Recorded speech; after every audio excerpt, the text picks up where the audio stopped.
Évangile de Jésus-Christ selon saint Luc, chapitre 6, versets 39 à 42.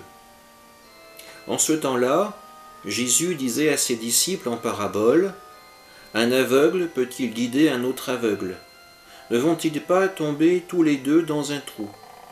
Le disciple n'est pas au-dessus du maître, mais une fois bien formé, chacun sera comme son maître.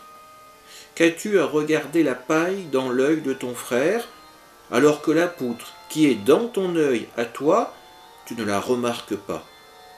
Comment peux-tu dire à ton frère, « Frère, laisse-moi enlever la paille qui est dans ton œil », alors que toi-même ne vois pas la poutre qui est dans le tien?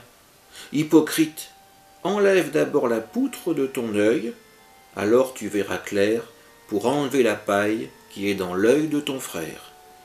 Acclamons la parole de Dieu. Ce passage de l'Évangile que nous venons d'entendre n'est pas un appel à ne pas juger.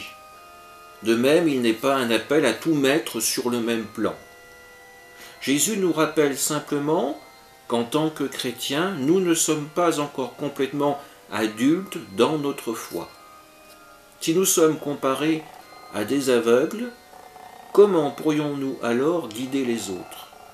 Le chemin de la foi est avant tout un chemin de préparation à la perfection, autrement dit, un chemin qui nous mène à la sainteté.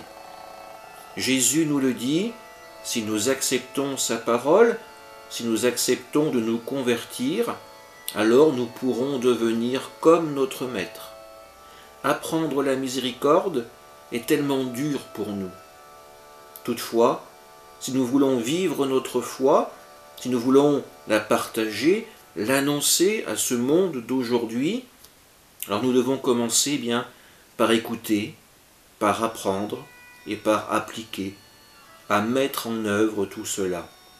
Faire semblant ne nous avancera à rien. Ce n'est pas en faisant semblant que nous pourrons entrer dans le royaume de Dieu. Sur la croix, le Christ ne simule pas. Il aime et donne sa vie. À notre tour de manifester notre volonté de vouloir le suivre, d'ouvrir nos yeux, d'ouvrir notre cœur à sa présence, à sa parole. Amen.